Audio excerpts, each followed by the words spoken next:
Assalamualaikum warahmatullahi wabarakatuh. Kembali lagi di channel Berita Mistis. Untuk kisah kali ini masih ada sebuah cerita dari tulisannya Untung Prasetyo, kisah perjalanan dari Sudiro. Dan untuk kali ini berjudul Lembah Segoro Geni. Sebelum kita lanjut ke ceritanya, tekan dulu tombol like video ini dan jangan lupa tekan juga tombol subscribe channel ini. Nyalakan juga lonceng notifikasinya agar tidak ketinggalan cerita-cerita lainnya dari channel ini. Dan buat teman-teman yang pengen belanja-belanja, nanti silahkan saja klik etalase yang ada di pojok kiri bawah, atau teman-teman bisa kunjungi link pembelian yang ada di kolom deskripsi. Dan seperti apa untuk kisah kali ini, langsung saja kita masuk ke ceritanya.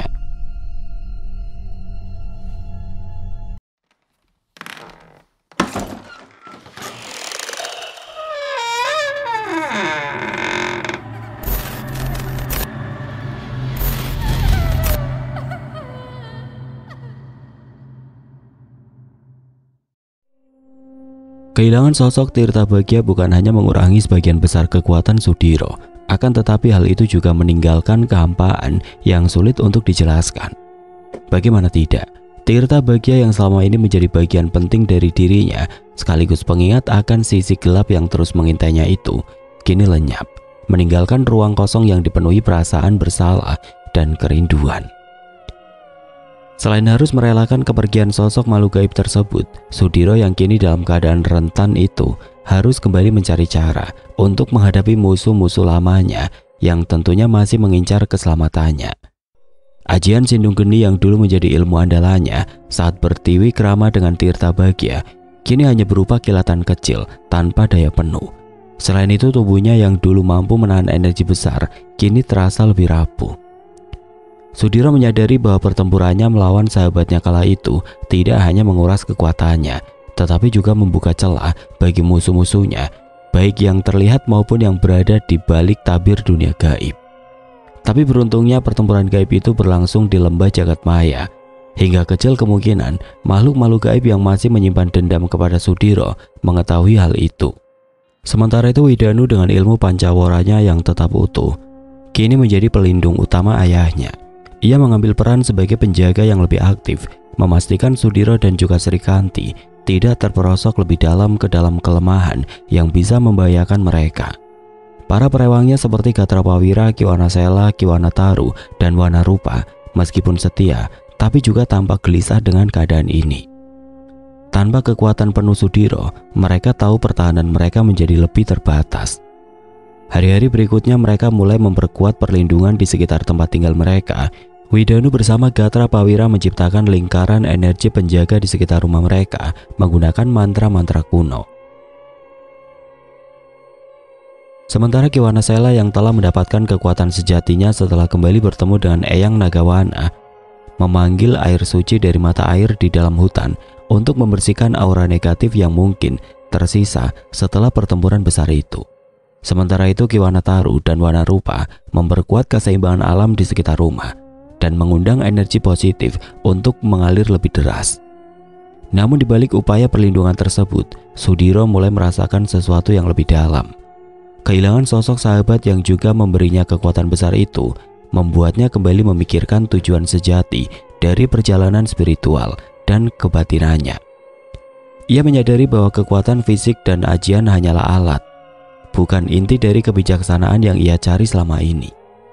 Di tengah keterbatasan fisiknya itu, Sudiro mulai memahami bahwa kekuatan sejati bukanlah tentang kemampuan untuk menghancurkan atau melawan, tetapi tentang menjaga keseimbangan antara terang dan gelap di dalam diri. Maka dari itu, dengan bantuan Widanu, Sudiro mulai mengalihkan fokusnya untuk membangun kekuatan baru dari dalam dirinya sendiri. Setiap malam Sudiro merenung dan bermeditasi lebih dalam, mencoba menyentuh inti dari jiwanya yang telah berulang kali diuji oleh kegelapan. Ia percaya bahwa kekuatan sejati tidak hanya berasal dari ajian atau makhluk perewangan, tetapi dari keseimbangan antara hati, pikiran, dan alam semesta. Ia pun mulai mempelajari mantra-mantra pemurnian baru yang lebih berfokus pada pencapaian keseimbangan dan kedamaian, bukan kehancuran. Dalam proses ini Sudiro menemukan sesuatu yang baru. Ia merasakan bahwa kekuatan yang selama ini ia cari tidak pernah benar-benar berada di luar dirinya. Semua ajian, mantra dan perewangan hanyalah cerminan dari potensi besar yang sudah ada dalam dirinya. Ia mulai mengembangkan cara untuk mengakses kekuatan itu melalui kedamaian hati, bukan melalui ambisi atau rasa takut. Malam-malamnya kini diisi dengan doa dan renungan mendalam. Sudiro juga mulai membuka diri untuk berbicara dengan Widanu tentang semua yang ia pendam selama ini. Ketakutannya akan kegelapan, rasa bersalah atas kekerasan yang pernah ia lakukan, dan harapannya untuk menemukan jalan baru. Dalam percakapan itu ia menyadari bahwa Widanu meskipun lebih muda, tapi memiliki kebijaksanaan yang lahir dari perjalanan spiritualnya sendiri. "Apa yang kini sampean khawatirkan, Pak?" tanya Widanu membuka percakapan mereka di tengah keheningan malam. "Tidak banyak, Le. Namun bukan berarti tidak ada. Beberapa hal masih mengganggu pikiran Bapak, terutama tentang Tirta Bagja yang kini memiliki kekuatan besar untuk mengumbar hasratnya memangsa jiwa-jiwa manusia yang tersesat." "Bagaimana dengan orang-orang dari masa lalu sampean, Pak? Atau mungkin makhluk-makhluk gaib yang selama ini masih menyimpan dendam kepada kita?" "Bapak tahu, Le. Tidak seharusnya Bapak mengkhawatirkan hal itu selama kau berada di sampingku. Tapi Bapak juga tidak bisa berdiam diri, Le. Bapak harus mampu menghadapi segala kemungkinan buruk itu." "Kalau begitu, kenapa sampean menolak sebagian ilmu Pancawara, Pak? Bukankah dengan memiliki energi dari ilmu Pancawara akan dapat memperkuat semua ajian yang sampean miliki?" ucap Widanu dengan penuh tanda tanya. "Pancawara bukanlah takdirku, Le. Dia tercipta untuk orang-orang dengan hati dan pikiran yang bersih. Oleh karena itu, Pancawara ditakdirkan hadir dalam dirimu yang masih memiliki pemikiran bersih dan hati yang suci. Bukan seperti Bapak yang pernah dibutakan oleh dendam dan menyelesaikan dendam dengan luka baru yang menghadirkan dendam kembali." "Beruntungnya aku, Pak, memiliki orang tua yang sangat bijaksana seperti sampean. Bahkan pada detik terakhir pun Bapak masih dapat berpikir jernih untuk menyelamatkan orang-orang yang tidak berdosa," balas Widanu yang pikirannya kembali ke lembah jagat maya sesaat sebelum pertempuran gaib melawan ayahnya yang bertiwikrama dengan Tirta Bagja pecah. "Apakah saat itu Bapak tahu jika yang mengganggu pikiran dan hati Bapak melalui mimpi-mimpi buruk itu adalah Ki Tirta, Pak?"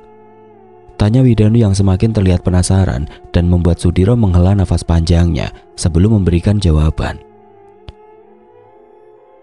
"Sebenarnya aku sudah merasakannya sejak lama, Le. Tapi aku sangat percaya jika Tirta Bagja adalah sahabat yang tidak akan mungkin mengkhianatiku." Danu juga sebenarnya sudah mengetahui hal itu, Pak. Tapi Danu takut dianggap lancang jika Danu mengatakan apa yang sedang terjadi di dalam batin Bapak. "Bapak ini hanyalah manusia biasa, Le. Sudah sepatutnya kau mengingatkan Bapak jika ada sesuatu yang tidak berjalan pada dahuluannya," balas Sudiro dengan senyumnya yang membuat hati Widanu bergetar. Malam itu menjadi momen yang penuh keheningan dan introspeksi di antara ayah dan anak. Sudiro dan Widanu duduk di bawah sinar rembulan yang temaram. Sudiro mulai menumpahkan segala perasaannya yang selama ini ia simpan rapat-rapat. Ia menceritakan tentang bagaimana ia selama ini merasa dihantui oleh kegelapan dalam dirinya yang bermula dari tumbuh suburnya dendam yang ia pelihara setelah kematian keluarganya. Selain itu, Sudiro juga menceritakan bayang-bayang Tirta Bagja yang seolah menjadi perwujudan dari segala amarah, dendam, dan ambisi yang pernah ia miliki. Ia mengakui bahwa di masa lalu ia seringkali terjebak dalam kebanggaan atas kekuatannya, menggunakan ajian-ajian yang ia kuasai untuk menyelesaikan setiap permasalahan tanpa benar-benar mempertimbangkan akibatnya. Kekerasan yang ia lakukan, meskipun seringkali untuk melindungi orang lain, namun meninggalkan jejak yang mendalam di hati dan jiwanya. Rasa bersalah itu tumbuh semakin besar seiring waktu hingga akhirnya menjadi beban yang sulit ia pikul. Widanu mendengarkan dengan tenang, tidak menyela. Ia memahami bahwa yang ayahnya butuhkan bukanlah nasihat atau jawaban, tetapi telinga yang mau mendengar dan hati yang terbuka. Ketika Sudiro selesai berbicara, Widanu dengan lembut membagikan pandangannya. Ia berbicara tentang perjalanan spiritualnya sendiri, bagaimana ia belajar bahwa kekuatan sejati tidak hanya datang dari ilmu dan latihan, tetapi dari pemahaman mendalam tentang keseimbangan. Widanu percaya bahwa setiap manusia memiliki sisi terang dan gelap di dalam dirinya. Tidak ada gunanya menolak salah satu sisi karena keduanya adalah bagian yang tidak terpisahkan dari keberadaan manusia. Yang penting adalah bagaimana seseorang menjaga keseimbangan di antara keduanya. Widanu juga mengingatkan ayahnya bahwa rasa bersalah bukanlah sesuatu yang harus dihindari atau ditolak. Sebaliknya, rasa bersalah adalah guru yang berharga, pengingat akan apa yang penting dan apa yang harus diubah.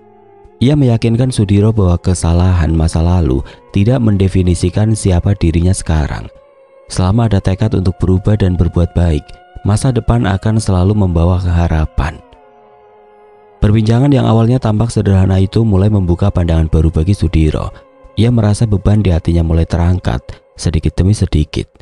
Ia menyadari bahwa meskipun kekuatan fisiknya berkurang, ia masih memiliki sesuatu yang jauh lebih berharga, yaitu hubungan yang tulus dengan keluarganya dan para perewangannya yang setia.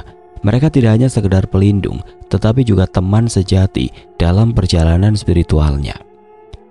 Setelah malam itu, Sudiro mulai memandang dirinya dengan lebih jernih. Ia tidak lagi merasa terjebak oleh bayangan masa lalu. Sebaliknya, ia melihatnya sebagai bagian dari perjalanan yang membentuk dirinya menjadi lebih bijaksana. Dengan dukungan Widanu, ia melanjutkan pembicaraan untuk menemukan jalan baru. Sebuah jalan yang tidak hanya memulihkan dirinya, tetapi juga memberi manfaat bagi orang-orang dan makhluk-makhluk yang ia lindungi. Malam-malam berikutnya mereka terus melanjutkan percakapan serupa. Dan hal itu semakin mempererat hubungan ayah dan anak yang tidak hanya berdasarkan darah, tetapi juga keselarasan serta tujuan. Di bawah cahaya bintang yang samar, mereka menemukan kembali makna kebijaksanaan, kekuatan, dan harapan dalam diri mereka masing-masing. Sementara itu, kabar tentang kelemahan Sudiro pun menjalar seperti api yang membakar ilalang kering. Orang-orang yang dulu gentar menghadapi Sudiro kini mulai melihat celah untuk menuntaskan dendam mereka. Tidak hanya manusia, makhluk-makhluk gaib yang pernah dikalahkan Sudiro juga mendengar berita tersebut dan mulai merencanakan langkah mereka. Di antara mereka, ada satu nama yang muncul dengan kebencian yang paling mendalam. Orang itu adalah Mas Tugu, atau yang memiliki nama asli Gali Pawugu. Gali Pawugu, atau yang lebih dikenal dengan nama Mas Tugu, adalah sepupu Sudiro yang merupakan anak dari Pak De Cipto, kakak kandung dari Pak Besar, yang tidak lain adalah ayah dari Sudiro. Perselisihan di antara mereka berakar dari masa lalu keluarga yang kelam. Pada saat itu, Pak De Cipto yang merupakan anak tertua dari Mbah Lindu berhasil menjalankan rencana busuknya dengan menghabisi keluarga Sudiro dan melimpahkan kesalahan itu kepada adiknya yang bernama Lek Pujo. Namun di saat kematiannya, Sudiro berhasil membongkar semua kejahatannya setelah dia berhasil mengalahkan dukun sakti bernama Mbah Jungkar.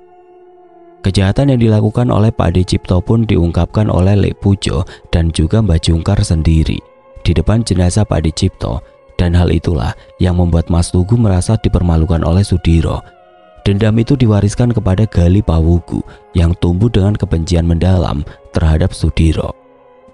Mas Tugu tidak lagi menjadi sosok lemah yang hanya bisa menggerutu di balik bayang-bayang keluarganya. Selama bertahun-tahun ia telah menempa dirinya dengan berbagai ilmu kanuragan dan kebatinan. Ia berkelana ke gunung-gunung dan hutan-hutan angker untuk belajar dari guru-guru yang jarang dikenal dan bahkan menjalin persekutuan dengan makhluk gaib yang menguasai ilmu terlarang. Kini Gali Pawugu bukan lagi orang biasa. Ia adalah sosok yang disegani di desanya, dikenal karena kekuatannya yang tidak tertandingi dan aura gelap yang menyelimutinya. Banyak orang yang takut menyebut namanya, apalagi menentangnya, apalagi telah menjadi pemimpin dari sebuah padepokan yang dikenal dengan nama Jungkar Buana, yang merupakan sebuah perkumpulan orang-orang sakti yang memiliki dendam dan tujuan yang sama, yaitu menghabisi keluarga Sudiro hingga ke akar-akarnya.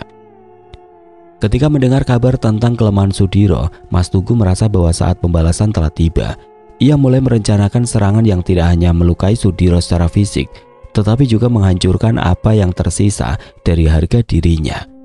Ia tahu bahwa kekuatan Sudiro telah berkurang, dan inilah kesempatan emas untuk menunjukkan kepada dunia bahwa ia adalah yang terkuat.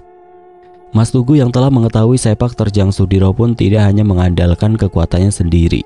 Ia juga mengumpulkan makhluk-makhluk gaib yang pernah menjadi musuh Sudiro, menawarkan mereka persekutuan untuk sebuah pembalasan dendam yang manis, yang juga dibumbui dengan iming-iming ilmu Pancawara yang akan mereka dapatkan jika berhasil menghabisi Sudiro dan keluarganya. Melalui pengintaiannya yang telah dilakukan sejak lama, Mas Tugu telah mengetahui bahwa Widanu, putra Sudiro, adalah pewaris ilmu Pancawara, sebuah ilmu langka yang dikenal karena mampu memberikan penguasaan penuh atas 5 elemen: tanah, air, api, angin, dan jiwa. Ilmu ini tidak hanya sulit dikuasai tetapi juga menjadi sumber kekuatan Widanu dalam melindungi ayahnya. Mas Tugu menawarkan bahwa siapapun yang membantu menghabisi Sudiro dan keluarganya akan mendapatkan bagian dari ilmu Pancawara tersebut. Iming-iming itu akhirnya membuat makhluk-makhluk gaib yang bersekutu dengannya semakin bersemangat. Bagi mereka, ilmu Pancawara adalah sesuatu yang sudah sangat lama mereka dengar sebagai mitos. Sebuah kekuatan yang bisa membuat mereka tidak terkalahkan. Dengan penuh semangat, mereka bersumpah setia kepada Mas Tugu dan berjanji untuk melaksanakan rencana pembalasan dendam ini. Namun Mas Tugu juga sadar bahwa menyerang Sudiro secara langsung adalah tindakan gegabah. Ia mengatur strategi yang licik, mengirim beberapa makhluk untuk mengacaukan keseimbangan energi di sekitar tempat tinggal Sudiro. Tujuannya adalah melemahkan perlindungan gaib yang telah dibangun oleh Sudiro, Widanu, dan perewangannya. Sementara itu ia mengirim mata-mata untuk mendekati Widanu, dengan harapan bisa menemukan cara untuk mencuri ilmu Pancawara secara langsung. Dengan pasukan yang terdiri dari makhluk-makhluk gaib yang penuh dendam dan niat jahat, serta rencana licik yang dirancang dengan cermat itu, Mas Tugu merasa yakin bahwa kali ini ia akan berhasil. Kegelapan mulai bergerak menuju kediaman Sudiro, membawa ancaman yang lebih besar dari sebelumnya. Namun di tengah ancaman itu, Sudiro dan Widanu mulai merasakan perubahan energi di sekitar mereka. Para perewangan Sudiro yang setia dan telah berpengalaman itu mulai memberikan peringatan. Mereka tahu bahwa sesuatu yang besar sedang mendekat, dan waktu untuk bersiap sudah sangat mendesak, dan oleh karena itu mereka pun akhirnya memutuskan untuk meninggalkan tempat tinggal mereka dan pergi ke lembah jagat maya. Keputusan untuk meninggalkan tempat tinggal mereka bukanlah hal yang mudah bagi Sudiro dan Widanu. Rumah itu adalah saksi bisu dari perjalanan panjang hidup mereka, namun dengan energi gelap yang semakin kuat mendekat, serta peringatan dari para perewangannya, Sudiro tahu bahwa tempat itu tidak lagi aman. Perjalanan menuju ke lembah jagat maya memang ditempuh dalam waktu yang cukup singkat, dengan menggunakan ajian lipat bumi yang terasa seperti melipat ruang dan waktu. Sudiro dan Srikanti pun meninggalkan tempat asal mereka dan tiba di tepian lembah yang diselimuti kabut tebal. Lembah itu terasa sunyi, namun penuh dengan energi alam yang menenangkan. Aroma dedaunan basah bercampur dengan udara pegunungan yang sejuk, menciptakan suasana yang sekaligus misterius dan menenteramkan. Sesampainya di lembah jagat maya, Sudiro segera membawa Srikanti ke sebuah tempat yang aman, dikelilingi oleh pohon-pohon raksasa yang memancarkan aura pelindung. Pohon-pohon itu dikenal sebagai pohon Taruwening yang dipercaya mampu menyerap energi negatif dan melindungi siapapun yang berlindung di bawah naungannya. Di tempat itu Sudiro melantunkan doa-doa pelindung sambil memusatkan energinya untuk memperkuat ajian perlindungan di sekeliling mereka. Sementara itu di belakang mereka rombongan Widanu, Gatra Pawira, Kiwana Sela, Kiwana Taru, dan Wanarupa bergerak dengan hati-hati.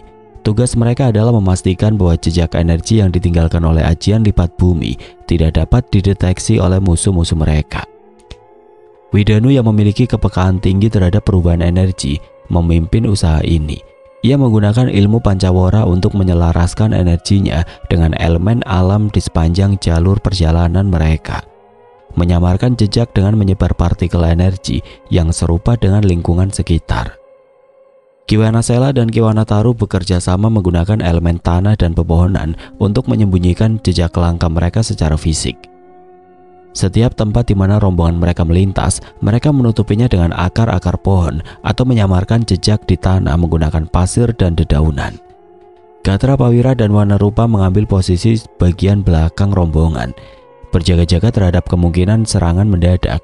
Gatra Pawira dengan kekuatannya yang besar siap menghadapi musuh secara fisik, Sementara Wanarupa menggunakan kemampuannya menciptakan ilusi untuk membingungkan siapapun yang mencoba mengikuti mereka. Sesampainya di lembah jagat maya, Widanu segera menemui ayahnya. Ia memberitahukan bahwa jejak mereka telah sepenuhnya dihapus dan kemungkinan besar musuh tidak akan segera menemukan lokasi mereka. Sementara itu Sudiro mulai mempersiapkan tempat untuk perlindungan jangka panjang. Dengan bantuan para perewangan, ia menciptakan lingkaran energi perlindungan di sekitar lembah, menggunakan kekuatan dari alam sekitar untuk memperkuat batas-batas lembah.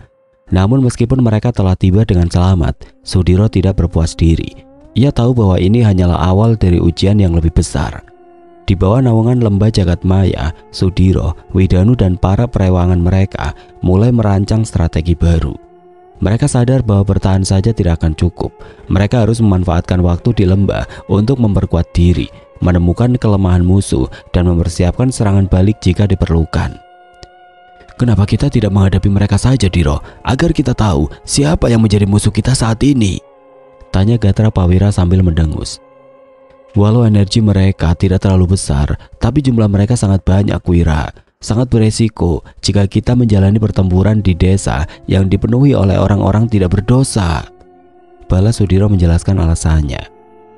Tapi menurut perhitunganku, musuh yang mulai berdatangan itu dapat kita hadapi dengan mudah. Apalagi sepertinya Widanu sudah tidak sabar untuk kembali bertarung, ucap Gatra Pawira sambil menatap ke arah Widanu. Bukan soal jumlahnya, Wira, tapi kita juga perlu membaca siasat lawan. Bisa jadi mereka menyerang malam ini hanya bertujuan untuk menakar kekuatan kita. Tenanglah dulu, Wira, kita pasti akan mencari tahu siapa yang hendak berbuat jahat kepada kita malam ini, balas Sudiro dengan tegas. Sepertinya kita harus meminta izin kepada Eyang Jagat Madya untuk menggunakan lembah jagat maya sebagai perlindungan kita, Pak. Apalagi lembah jagat maya ini juga belum sepenuhnya pulih akibat pertempuran kita beberapa waktu yang lalu, sambung Widanu mengutarakan maksudnya. Belum sempat Sudiro menjawab apa yang disampaikan oleh Widanu, tiba-tiba saja muncul sosok lelaki tua dengan pakaian serba merah, mengenakan belangkon di kepalanya. Aura dari lelaki tua itu terasa menyejukkan dan hampir mirip dengan aura yang ada di lembah jagat maya. Tempat ini adalah rumah kalian. Untuk apa meminta izin kepada aku?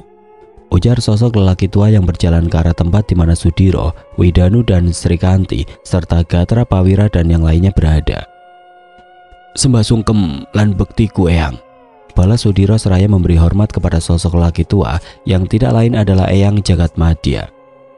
Pangestuku, Le, pangestuku, ucap Eyang Jagat Madya yang langsung memeluk erat tubuh Sudiro. Apa yang membawa kalian kembali ke lembah jagat maya ini, Diro? Tanya Eyang Jagat Madya yang merupakan seseorang yang telah menemukan tempat di antara dunia nyata dan alam gaib itu. Ceritanya panjang, Ki. Ini adalah kali kedua aku dan juga anakku serta sahabat-sahabatku ini datang ke lembah jagat maya. Dan maafkan aku jika keadaan di lembah ini agak sedikit kacau dan berantakan, Ki. Sepertinya pertempuran besar telah terjadi di sini. Tapi tentunya bukan tanpa alasan kau melakukan pertarungan itu di sini, ucap Eyang Jagat Madya sambil mengedarkan pandangannya ke sekitar lembah jagat maya. Begitulah, Eyang, aku sengaja membawa pertempuran ini ke lembah jagat maya ini karena saat itu aku tahu jika aku akan kehilangan kesadaranku. Perbincangan hangat pun terjadi di lembah jagat maya. Sudiro, Widanu dan juga Gatra Pawira serta Kiwana Sela, Kiwana Taru dan Wanarupa mulai menceritakan apa yang terjadi di lembah jagat maya melalui sudut pandang mereka masing-masing. Namun ketika Eyang Jagat Madya tahu jika sosok Tirta Bagja tidak lagi bersemayam di dalam tubuh Sudiro, dia pun terperajat dan dapat menyimpulkan akan kedatangan Sudiro dan Srikanti serta Widanu ke lembah jagat maya. Aku tahu mengapa kalian datang ke sini. Suaranya bergetar dengan nada rendah yang memancarkan kewibawaan. Tapi aku tidak menyangka bahwa Tirta Bagja telah pergi dari Mudiro. Pernyataan itu membuat semua yang hadir terdiam. Eyang Jagat Madya melanjutkan dengan tenang namun tegas menjelaskan bahwa hilangnya Tirta Bagja dari tubuh Sudiro bukan hanya kehilangan kekuatan besar, tetapi juga merupakan tanda bahwa keseimbangan di dunia gaib dan dunia manusia mulai terganggu. Selama bertahun-tahun, Tirta Bagja adalah penjaga dari sebagian gelap yang ada di dalam diri Mudiro. Kehadirannya meskipun berbahaya, tapi membantu menahan kekuatan-kekuatan yang lebih besar dan lebih berbahaya di luar sana. Sekarang, setelah ia pergi, celah itu akan menjadi titik masuk bagi mereka yang ingin menghancurkanmu, dan mungkin lebih dari itu. Mereka juga akan mengganggu keseimbangan dunia ini. Widanu yang mendengarkan ini merasa beban tanggung jawab semakin berat di pundaknya. Ia menatap Eyang Jagatmadya dengan penuh perhatian, berusaha menyerap setiap kata yang diucapkan. Kedatangan kalian ke lembah Jagadmaya adalah bagian dari takdir. Lembah ini bukan hanya tempat perlindungan, tapi ini adalah medan ujian. Disinilah kalian akan menemukan jawaban tentang bagaimana melindungi diri dan dunia ini dari ancaman yang semakin mendekat. Namun itu tidak akan mudah, ujar Eyang Jagatmadya melanjutkan. Dan menurutku, sebaiknya kita cari siapa yang sedang mengganggumu dengan kekuatan besar itu, Diro, sebelum mereka menemukan tempat ini, walaupun itu sangat sulit. Imbu Eyang Jagatmadya. Baik Ki, aku setuju dengan apa yang sampean pikirkan itu, balas Sudiro dengan keyakinan penuh. Walaupun kau tidak lagi dapat menggunakan kekuatan terbesarmu, tetapi kau memiliki siasat yang sangat mumpuni, Diro, ucap Eyang Jagatmadya. Biarkan Sri Kanti di sini bersama istri dan anakku, karena mereka akan aman berada di lembah Jagadmaya selama kita pergi dari tempat ini. Imbu Eyang Jagatmadya lagi. Setelah menyusun rencana yang cukup matang, Sudiro, Widanu, Gatra Pawira, Kiwanasela dan Kiwanataru serta Wanarupa pun bersiap pergi meninggalkan lembah Jagadmaya. Sedangkan Eyang Jagatmadya sudah kembali membawa istri dan anak perempuannya untuk menemani Sri Kanti. Dengan siasat yang telah dirancang, mereka menciptakan kebingungan yang nyaris mustahil diurai oleh musuh. Di bawah komando Eyang Jagatmadya, strategi ini diberi nama Bayang Jagat, simbol dari taktik menyebarkan bayangan dan ilusi untuk melindungi pusat kekuatan sejati. Ketika malam mulai menyelimuti lembah Jagadmaya, pergerakan mulai dilakukan. Widanu dengan kemampuan ajian Pancawara telah menciptakan 7 wujud identik dari dirinya sendiri. Masing-masing tiruan memiliki aura negatif yang sangat mirip dengan hasilnya, membuat deteksi oleh musuh menjadi tugas yang sia-sia. Wanarupa dengan keahliannya yang tiada duanya dalam merubah wujud, berdiri sebagai Sudiro yang sempurna. Tidak hanya penampilannya, bahkan gerakan dan auranya menyerupai Sudiro dalam keadaan puncak ketakutan. Bersama salah satu kembaran Widanu, ia bergerak menuju jalur yang paling mungkin digunakan oleh musuh untuk menyerang, menjadi umpan yang sangat meyakinkan.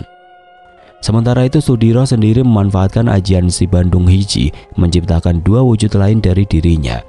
3 Sudiro ini bergerak bersama Widanu dan 2 kembarannya ke arah yang berbeda-beda, masing-masing dengan aura yang menyebar secara acak, semakin menambah kesulitan bagi musuh untuk melacak keberadaan mereka yang sebenarnya. Gatra Pawira, Kiwanasela, dan Kiwanataru melengkapi formasi dengan mengambil wujud Sudiro. Meskipun transformasi mereka tidak sehalus Wanarupa, kehadiran mereka tetap memberikan ilusi tambahan. Bersama formasi ini menghasilkan 9 Sudiro yang tersebar, membuat musuh tidak memiliki cara untuk membedakan mana yang asli. Langkah terakhir dari strategi ini adalah menciptakan medan gaib di sekitar lembah. Eyang Jagatmadya dengan kekuatan batinnya yang luar biasa menyelimuti seluruh lembah dengan kabut tipis berwarna keemasan. Kabut ini memiliki kemampuan untuk mengaburkan energi gaib, sehingga setiap usaha musuh untuk mendeteksi posisi sebenarnya akan berakhir dengan kebingungan total. Sementara itu Mas Tugu dan makhluk-makhluk gaib yang menjadi sekutunya harus dibuat kecewa karena telah kehilangan jejak Sudiro. Awalnya mereka memiliki keyakinan yang besar bahwasanya mereka akan mengepung Sudiro dan menghancurkannya dalam satu serangan besar. Namun ketika mereka berada di kediaman Sudiro, mereka tidak mendapatkan apapun di sana. Mas Tugu berdiri di tengah kediaman Sudiro, matanya memandang tajam ke arah sekeliling, mencari tanda-tanda keberadaan musuh yang ia buru. Namun yang ia temukan hanyalah keheningan yang menusuk. Sisa-sisa energi di tempat itu begitu samar, seperti jejak yang sengaja dihapus oleh penghuninya. Makhluk-makhluk gaib yang menjadi sekutunya tampak gelisah, merasakan kegagalan yang tidak pernah mereka duga. Kabut malam yang menyelimuti area itu seakan memperburuk suasana. Tanah di sekitar masih memancarkan aura bekas ajian lipat bumi, tetapi itu hanya cukup untuk menunjukkan bahwa Sudiro dan keluarganya telah pergi jauh. Mas Tugu menggertakkan giginya, merasakan amarah yang berkobar, tetapi juga menyadari bahwa lawannya bukanlah sosok yang mudah dikecoh. Di kejauhan, seekor makhluk gaib bersayap hitam mendekati Mas Tugu. Dengan suara berat, ia melaporkan bahwa mereka tidak menemukan jejak energi yang kuat di sekitarnya. Semua jalur kemungkinan telah tertutup, seakan Sudiro menghilang begitu saja tanpa meninggalkan petunjuk. Para sekutu gaib lainnya mencoba menelusuri aura yang tersisa, tetapi usaha mereka berakhir dengan kebingungan. Mas Tugu akhirnya memutuskan untuk menghentikan pencarian di tempat itu. Ia menyadari bahwa ini adalah permainan yang sengaja dirancang oleh Sudiro untuk membingungkan mereka. Namun di dalam hatinya ia merasa semakin yakin bahwa pertempuran berikutnya tidak bisa dilakukan tanpa strategi yang lebih matang. Ia memerintahkan makhluk-makhluk gaibnya untuk menyebar dan mengumpulkan informasi lebih lanjut, berharap dapat menemukan petunjuk yang lebih jelas. Setelah menghabiskan waktu di lembah jagat maya untuk mematangkan strategi, Sudiro, Widanu dan para perewangan akhirnya kembali ke kediaman mereka dengan siasat yang telah direncanakan dengan cermat. Dalam perjalanan pulang mereka memastikan energi mereka tetap tersembunyi, hanya melepaskan sedikit jejak pada saat-saat tertentu untuk memancing perhatian pihak musuh. Setibanya di kediaman, mereka segera memulai langkah-langkah untuk menjalankan rencana. Ketujuh Sudiro hasil dari ajian Sabandung Hiji dan juga perwujudan dari Wanarupa, Gatra Pawira, Kiwana Sela, serta Kiwana Taru mulai bergantian memasuki rumah satu persatu. Dengan gerakan terkoordinasi, setiap Sudiro meninggalkan jejak energi yang kuat di area berbeda di sekitar rumah, menciptakan ilusi bahwa mereka benar-benar hadir di sana. Widanu yang telah memperbanyak diri menjadi 7 wujud identik mengikuti pola yang sama. Setelah meninggalkan jejak tersebut, setiap wujud segera meninggalkan lokasi melalui jalur yang berbeda, membawa serta energi palsu yang mengarah ke berbagai arah. Gatra Pawira, Kiwana Sela, Kiwana Taru, dan Wanarupa memperkuat tipuan ini dengan menciptakan gangguan energi tambahan, membuat para makhluk gaib musuh semakin bingung dengan jejak yang harus mereka ikuti. Sementara itu, Sudiro asli bersama Widanu tetap berada di kediaman mereka, bersembunyi di ruang meditasi yang telah dipenuhi dengan lapisan-lapisan pelindung energi. Ruang tersebut dirancang khusus oleh Sudiro untuk mengisolasi keberadaan mereka dari deteksi makhluk gaib manapun.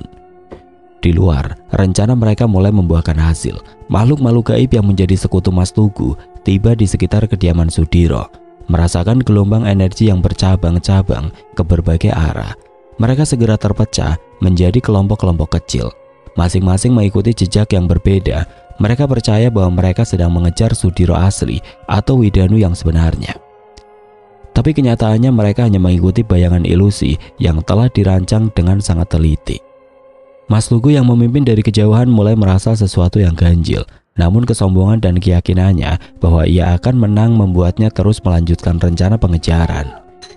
Ia mengerahkan makhluk-makhluk gaib terbaiknya untuk menyisir area lebih jauh, berharap salah satu dari mereka akan menemukan target yang asli. Di dalam rumah, Sudiro memejamkan mata, merasakan setiap gerakan musuh di sekitarnya melalui getaran energi di udara. Ia tahu bahwa siasat ini akan memberi mereka waktu, tetapi waktu itu sangat berharga. Dengan penuh kesadaran, ia memanfaatkan momen ini untuk memperkuat pertahanan spiritualnya, menyatu dengan energi alam semesta yang ia pelajari selama bertahun-tahun. Widanu duduk di samping ayahnya, menjaga konsentrasi penuh sambil memperhatikan perubahan energi di luar. Ia tahu bahwa pertempuran besar mungkin tidak bisa dihindari, tetapi mereka telah berhasil menciptakan sedikit keunggulan dengan menguasai permainan tipu daya ini. "Apakah kau sudah siap, Le?" tanya Sudiro sesaat setelah membuka kedua matanya. Dengan anggukan kepalanya, Widanu pun menyatakan kesiapannya, dan tanpa menunggu, mereka pun keluar dari dalam persembunyiannya, lalu memancarkan energi besar untuk mengundang musuh-musuhnya. Langit di atas kediaman Sudiro mulai bergetar ketika energi besar yang dipancarkan oleh Sudiro dan Widanu menyebar ke segala penjuru. Energi itu seperti gelombang yang menggema di alam semesta, memanggil siapa saja yang ingin membalas dendam untuk datang. Tidak butuh waktu lama bagi para makhluk gaib dan sekutu Mas Tugu untuk merasakan kehadiran mereka. Mas Tugu yang juga memiliki kepekaan terhadap energi milik Sudiro langsung berhenti di tengah pengejarannya yang sia-sia. Ia merasakan energi yang kuat dan familiar, energi yang selama ini ia nantikan untuk dihancurkan. Dengan satu hentakan kaki, tubuhnya melesat menuju lokasi Sudiro seperti kilatan petir, diikuti oleh 3 sekutu gaib terkuatnya. Sudiro berdiri tegap di tengah halaman, tubuhnya dikelilingi oleh aura energi biru kehijauan yang berpendar. Di sampingnya, Widanu tampak memancarkan energi pancawara yang berputar seperti badai kecil. Mereka berdua tampak tenang, namun mata mereka penuh dengan tekad. Dari kejauhan bayangan Mas Tugu mulai terlihat. Ia berjalan perlahan, diikuti oleh sosok-sosok makhluk gaib yang mengerikan. Sosok tinggi besar dengan mata merah menyala, makhluk bertubuh serigala dengan taring tajam, hingga sosok wanita dengan rambut panjang yang melayang-layang di udara. Mas Tugu sendiri tampak memancarkan energi hitam pekat, seperti api gelap yang membakar segala sesuatu di sekitarnya. Tanpa aba-aba, pertarungan besar pun dimulai. Mas Tugu yang sudah terbakar oleh api dendam langsung melesat menyerang ke arah Sudiro. Sedangkan Widanu langsung menghadang ketiga makhluk gaib perewangan Mas Tugu dengan energi pancawara yang sangat besar. Mas Tugu melesat seperti kilat. Serangannya diliputi oleh energi hitam pekat yang berputar liar. Tubuhnya tampak menyatu dengan aura dendam yang membakar, menciptakan tekanan luar biasa yang bahkan membuat energi pelindung yang ada di sekitarnya retak. Ia menyerang Sudiro dengan ajian pancar bayu, meluncurkan hantaman angin dahsyat yang memecah udara di jalanan. Meskipun merasa berat melawan kekuatan sepupunya yang kini luar biasa besar, tetap Sudiro terlihat tetap tenang. Dengan gerakan cepat ia mengeluarkan ajian Sindung Geni hingga menciptakan perisai api besar yang langsung menghadang serangan Mas Tugu. Akan tetapi hantaman angin dari ajian pancar bayu menghancurkan ajian Sindung Geni dengan mudah. Namun, walaupun begitu Sudiro sudah mengantisipasi serangan berikutnya. Dia melompat tinggi ke udara sambil melontarkan ajian Sindung Geni yang merubah jarum-jarum berkarat yang telah dia siapkan menjadi duri berapi yang melesat menyerang ke arah Mas Tugu. Ajian Sindung Geni pun menciptakan ledakan keras yang membuat debu dan pecahan tanah beramburan. "Rupanya kau belum sepenuhnya kehilangan kesaktianmu, Diro," ujar Mas Tugu yang wujudnya telah berubah menjadi sosok macan kumbang dengan cakar tajam di 2 tangannya. "Apa yang kau dengar belum tentu sepenuhnya benar, Mas. Sebaiknya kau hentikan semua ini," balas Sudiro dengan tatapan tajam ke arah Mas Tugu. 20 tahun yang lalu, aku membayangkan bisa mencekik lehermu dan memutus kepalamu, Diro. Rasa malu yang kau berikan malam itu masih aku rasakan hingga detik ini. Dan sepertinya sebentar lagi keinginanku 20 tahun yang lalu akan segera terlaksana hari ini. Maafkan aku, Mas. Saat itu aku benar-benar dibutakan oleh dendam. Selain itu, aku juga sangat ingin mengungkap kematian keluargaku, balas Sudiro dengan tenang. Kalau begitu, anggaplah saat ini aku adalah dirimu 20 tahun yang lalu, pungkas Mas Tugu yang kembali melesat ke arah Sudiro. Di sisi lain, Widanu pun bertempur menghadapi ketiga makhluk gaib perewangan Mas Tugu. Energi pancawara yang ia keluarkan menciptakan 7 wujud dirinya yang lain, yang masing-masing bergerak cepat untuk mengepung makhluk-makhluk itu. Ketiga makhluk gaib tersebut mencoba menyerang balik, tetapi mereka kewalahan menghadapi serangan Widanu yang tanpa celah itu. Sementara itu di tempat yang berbeda jauh dan dari lokasi Sudiro dan Widanu, pertempuran gaib berlangsung dengan intensitas tinggi. Gatra Pawira dengan tubuh yang memancarkan cahaya kebiruan yang berasal dari ajian Langlat Jagat dikepung oleh puluhan makhluk gaib yang terlihat seperti bayangan-bayangan kabur dengan mata merah menyala. Makhluk-makhluk itu menyerang secara serempak, meluncurkan cakar-cakar tajam mereka dan energi hitam pekat. Namun Gatra Pawira tidak gentar. Dengan keempat pedang yang ada di keempat tangannya, Gatra Pawira membuat sebuah putaran cepat sehingga menciptakan badai kecil yang menyapu para makhluk itu hingga terpental. Beberapa dari mereka mencoba bangkit, tetapi Gatra Pawira sudah menyiapkan serangan berikutnya. Ia mengangkat tangannya, memenggal kepala dari makhluk-makhluk gaib tersebut yang langsung menghancurkan mereka satu persatu. Di sisi lain, Kiwana Sela pun bertarung sengit menghadapi gerombolan makhluk gaib berbentuk seperti burung raksasa dengan sayap berapi.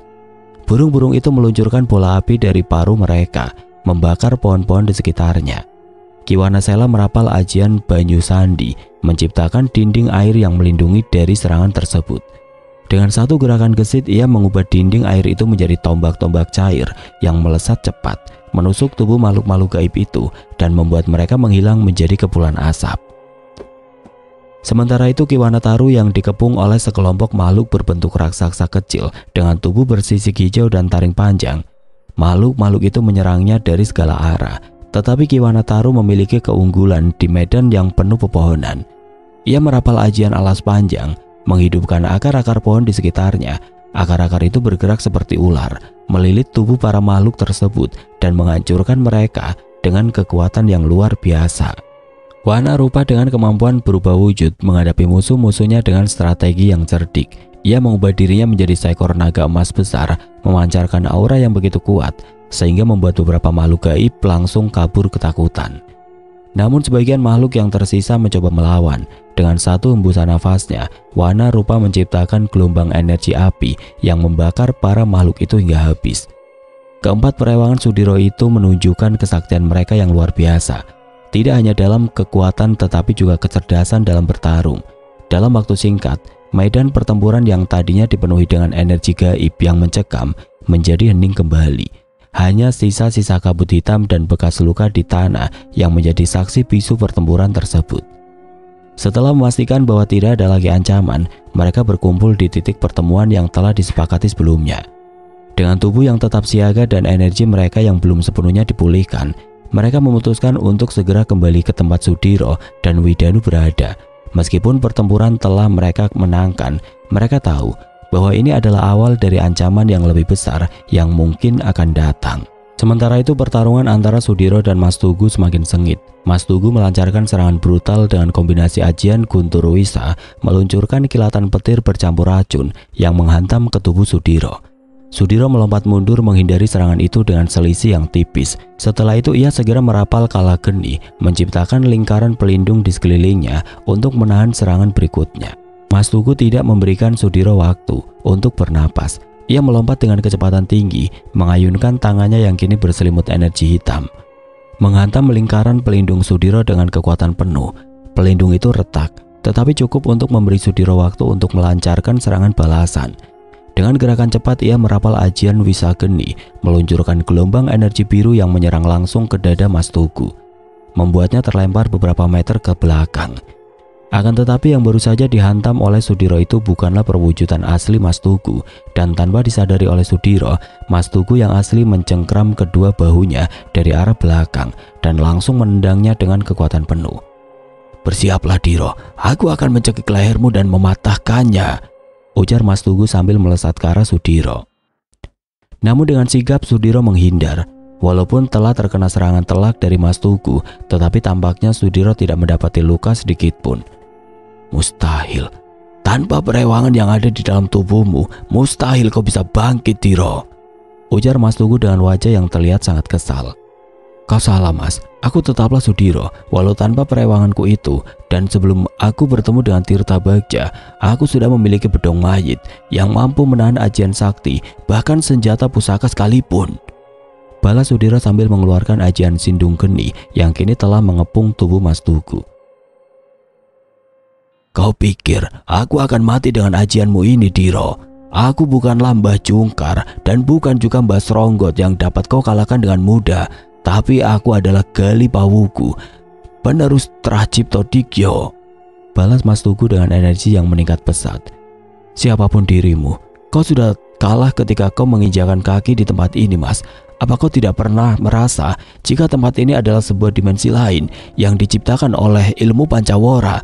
Lihatlah sekelilingmu Mas," balas Sudiro yang langsung menyudahi ajian Sindung Geni miliknya, hingga menampakkan sebuah tempat luas yang tampak gersang seperti gurun yang tidak berujung. Tanpa memperdulikan apa yang dikatakan oleh Sudiro, Mas Tugu pun terus melancarkan serangannya. Namun tanpa disadari oleh Mas Tugu, serangan-serangan itu tidak sedikit pun mengenai Sudiro. Hal itu terjadi karena saat ini Mas Tugu telah berada pada dimensi yang berbeda. "Ilusi apa yang kau gunakan Diro? Jangan jadi penyengecut. Hadapi aku dengan kekuatanmu Diro," ujar Mas Tugu yang semakin kesal. "Ini bukanlah ilusi Mas, tapi kau telah masuk ke dalam perangkap yang diciptakan oleh ilmu Pancawara, dan melalui perangkap itulah aku dan Widanu membawamu ke tempat ini. Dendam yang terbayar akan melahirkan dendam baru Mas. Sepertinya kau akan berada di tempat ini selamanya agar anak cucu kita tidak lagi menyimpan dendam," Imbus Sudiro yang tentunya membuat Mas Tugu kesal. "Aku pasti akan menemukanmu, Diro. Tunggulah kedatanganku," ucap Mas Tugu yang mulai menyadari kekalahannya. "Jika kau mau keluar dari lembah Segoro Geni, maka aku bukanlah tandinganmu lagi, Mas. Tapi ingat, kejahatan akan berada di dalam tempatnya sendiri dan tidak akan mampu menghancurkan kebaikan," balas Sudiro yang langsung pergi meninggalkan tempat yang disebutnya dengan lembah Segoro Geni. Dengan ilmu pancawara miliknya, Widanu pun langsung menutup jalan keluar dari lembah Segoro Geni dan meninggalkan Mas Tugu yang terkurung di dalamnya. Dan setelah pertempuran besar itu terjadi, Sudiro, Widanu, Gatra Pawira, Kiwana Sela dan Kiwana Taru serta Wanarupa kembali ke lembah Jagadmaya. Ketika Gatra Pawira, Kiwana Sela, Kiwana Taru dan Wanarupa tiba kembali di lembah Jagadmaya, mereka langsung disambut oleh aura keheningan yang tidak biasa. Sudiro dan Widanu tengah duduk di tengah lingkaran energi, menyambut kepulangan mereka dengan pandangan serius. Setelah memastikan bahwa semua telah kembali dengan selamat, Widanu berdiri dan mulai menjelaskan penemuannya. Dengan nada tenang namun tegas, Widanu mengungkapkan bahwa ia telah menemukan dimensi lain yang ia sebut sebagai lembah Segoro Geni. Tempat itu menurut penjelasannya bukan hanya sekedar wilayah terkutuk yang gersang, tetapi juga penjara bagi makhluk-makhluk gaib yang memiliki kesaktian sangat tinggi. Lembah Segoro Geni adalah ruang di mana tanahnya retak seperti kulit ular yang terpanggang. Langitnya selalu memancarkan warna merah darah dan angin yang bertiup membawa desis serta jeritan kesakitan yang terus-menerus. Tidak ada sumber air, tidak ada tumbuhan, dan tidak ada kehidupan sebagaimana di dunia biasa. Tempat itu terasa seperti hukuman abadi bagi para penghuninya. Widanu melanjutkan apa yang diketahuinya tentang tempat terkutuk itu. Menurutnya, makhluk-makhluk gaib di lembah Segoro Geni memiliki kekuatan luar biasa dan dendam yang mendalam. Mereka telah lama mencoba melarikan diri dari tempat itu untuk mencari kebebasan. Beberapa di antaranya bahkan sudah mulai berhasil menembus batas dimensi, meskipun hanya sekali.